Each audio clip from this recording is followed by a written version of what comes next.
With Senator Paul Bussman, it's week number 9. This session's kind of past the midpoint. You're getting close to the end, aren't you? We're getting real close. We're looking at being done by the end of March, which will be earlier than expected, but that's the word we're getting is we're going to try to get done by the end of March, and that's a good likelihood. Now, you had some good news for you and for everybody this week in regards to the bill about intoxication, drunk driving, breathalyzers. Can you review that and tell us what happened? Yeah, we had a real good week. I've been working on this bill for a good bit of time.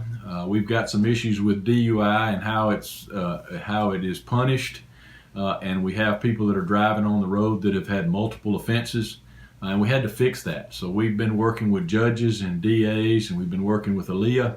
We've been especially working with MAD because they are probably the expert in the field to try to figure out a way that we can make a concise law that is across jurisdictions that can be done fairly.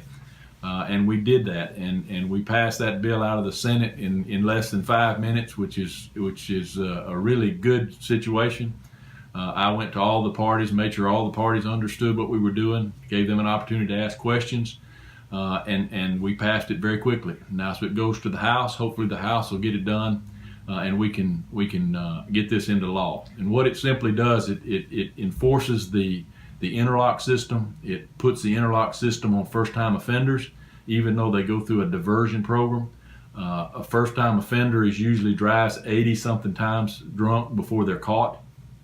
And so this would force them to put an interlock system on their car. And what that simply is, they get in the car, they breathe into a machine. If they are drinking, the car won't start. And so that is a big deal. And we passed the DUI law, the interlock law in 2014. At the same time Mississippi did, and Mississippi has seen a dramatic decrease in traffic fatalities because their law is a little bit more clear than ours, and so we're going more toward their law to try to decrease the deaths in Alabama. Ours continue to go up, unfortunately, and we have got to stop that. And this bill and this legislation should do that. It should, and we should see a significant decrease in traffic fatalities. And as we all know, I think we had 297 deaths last year because of drunk driving. That's almost one a day. That is a situation that has to be fixed. Well, and I see this because I get to cover various motor vehicle wrecks on the streets and beyond. It's a terrible problem. Yeah, and it goes beyond just who got killed. Just the amount of carnage and property damage and injury is shocking from alcohol. It's just very difficult to understand. It hurts everybody. It hurts the family of the victim. It hurts the family of the person that caused the accident.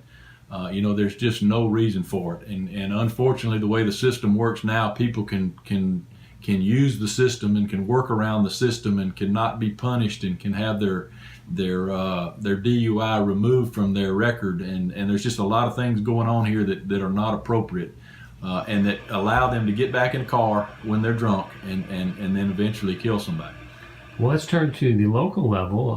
Ever since I started doing this, I said our coroner is overworked and underpaid.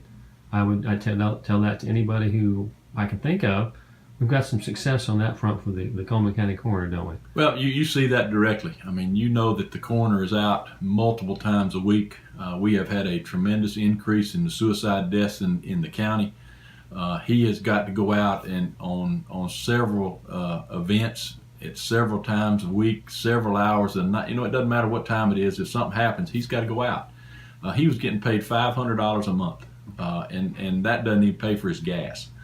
And so we have adjusted his salary. The county commission got together with us. We got with the coroner. We got with the rest of the delegation in the House. They started the bill, passed it through the House. It got to us this week. I passed it out of the Senate, and now it goes to the governor for signature. And that's a good thing. The coroner is a very important job, and he has been way underpaid for way too long. What else do we need to know from this past week number 8? Or 9, excuse me. It was kind of a strange week. We had, for the first time, we had some confusion in the Senate. We had a bill that passed because people weren't paying attention. It was a bill I supported, so it didn't matter to me whether they weren't paying attention, but the opposition was not paying attention. And when you don't pay attention, things happen. And that's why it's so critical to always be in the chamber as I am. It's always critical to be paying attention, because when you don't, bad things can happen to you if you're not paying attention. We passed a bill this time that dealt with payday lending, which protected people from getting into debtor's prison. And there was a group that really didn't want it. That group was not paying attention when the time came, and the vote was called, and we passed that bill. So it's going to be interesting to see how that goes in the House. But it just tells us that there are specific procedures in the Senate that you follow, and you need to be paying attention. Well, people, watch national television. They see C-SPAN. They see these chambers with like 4 people in it when there should be 200. That happens at the state level, doesn't it? Oh, absolutely. When somebody starts to filibuster, the House clears. And at certain times, the filibuster stops, and you have to hand off your filibuster to another member. If you run out of your hour and you don't hand that off to another member, and that other member is not standing there ready to go, the chair will call a vote, and that's what happened. The chair called the vote, and it passed. And so that's just one of those things that I've always tried to do is try to stay in the chamber. I've been very. It's very important to know the rules and how they work, and those things can come back to bite you if you're not careful. And that's exactly what happened to this group.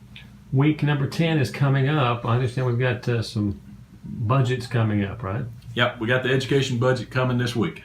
We've confirmed that Tuesday we have the education budget in committee, and Thursday it will come to the floor for discussion and for a vote.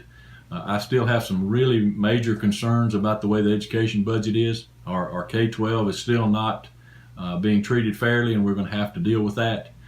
We see that K-12 is paying for a tremendous amount of activities that have absolutely nothing to do with K-12. We're going to try to move that in a different direction. We have strong opposition to that, so it's going to be a difficult day. But I think we've got to continue to move that needle and help K-12 and community college. I said we just cannot continue to cut them and continue to not fund them the way they need to be funded. Gotcha. Anything else? Only other thing, we've got all the superintendents and the Board of Education and the State Board of Education and everybody together finally on the bus bill.